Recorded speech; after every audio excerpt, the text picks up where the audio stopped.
Let's take a look at the new pedal from PolyFX out of Melbourne, Australia. This is Ample. It is a collection of NAMM-based amp captures with Poly's signature touch interface that has stereo inputs and outputs, the ability to run two different amp captures at the same time in parallel, MIDI input and output, and like I said earlier, Poly's signature touch interface on here. If you've seen my video with their Verbs pedal or their Josh Smith Flat 5 pedal, this won't be too much of a surprise, but if you're used to the typical digital modeling amp in a box style pedal, this definitely looks foreign. So I want to show you how it works, how you would use it, and then I want to demonstrate some of the built-in tones in here. The whole ethos of this is that it's a curated selection of amp captures in here. If you don't want to go to the trouble of using the NAMM-based computer captures, you don't want to capture your own amps, you just need a solution where you don't have to hook up a computer and you can get some fantastic direct tones,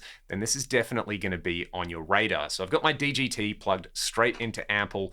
That's going out via a TRS cable in stereo straight into my audio interface. So everything you're going to hear out of this is in the box in Ample. Everything's divided into different categories. So we have clean, crunch, destroy, classic US, classic UK, Gen X, and then a bass category on there. Furthermore, if you would like access to more parameters than just the bass, treble, gain, and volume on here, all you have to do is select your category. Let's say Gen X over here. I'll go to preset number 2, which is based on a Marshall JCM 800. And I should say there is a very detailed manual which explains what each of these presets is based on. I can then tap it again to get a secondary row of functions over here. So the treble control is going to control the mix of the built-in stereo room reverb. The bass control's second function is as a mid-range control. You can then adjust the boost and the overall luminosity of these LEDs. Furthermore, you've got a built-in boost over here that's controlled by the A button over there. So if I go back to that, this is the JCM 800 capture. All of these amps come with matching cab IRs, but you can choose to defeat those and use external IRs. We'll hear that in a little bit. Let's just hear this at the stock values. Then I'm going to use the little touch sliders to dial this into my taste.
I quite like where that is set. So to save that preset, I simply press and hold that little 2 icon on there. You'll get a splash of color, and then that one is saved, and you can either recall it on the pedal itself or you can recall it via MIDI.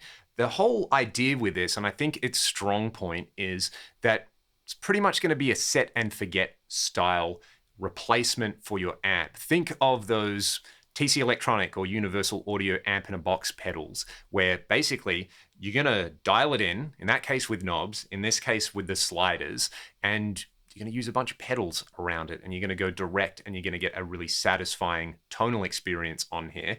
The difference here is that this gives you so many more options on there. And like I said, they're grouped nicely, which I really like. I actually love these icons on here. That's so fun and creative and playful, which I like. So let's go for something cleaner now. Let's go over to the classic US category. I'm gonna go to preset number 3, which is based on a Fender Dual Showman. Actually got the manual open on my computer so I can remember all of these over here.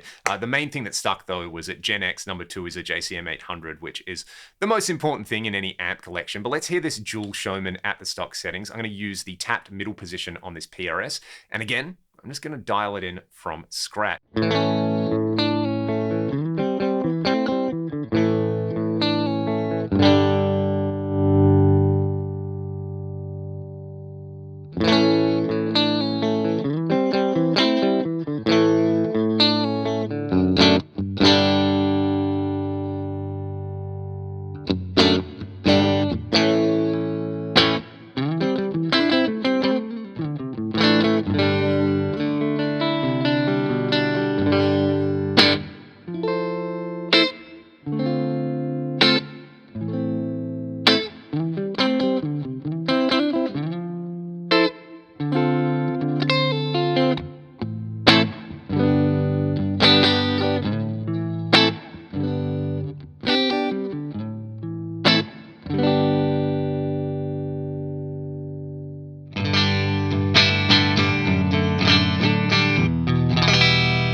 And again, if I like those settings, say for the Plexi, I'm going to press and hold number 8 over there and they will be saved. Let's go to the Destroy category because there's some pretty tasty high gain amps in here.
most of the stock selections are covered in there. You know, the Marshall JCM 800 and Plexi, the Vox AC30, a bunch of black panel and tweed Fenders. But I think the fun stuff are those rare and obscure amps like the Magnatones, the Zinke that we heard in there, the Sun Model T, which is probably one of my favorite captures in the box, and the ADA MP1.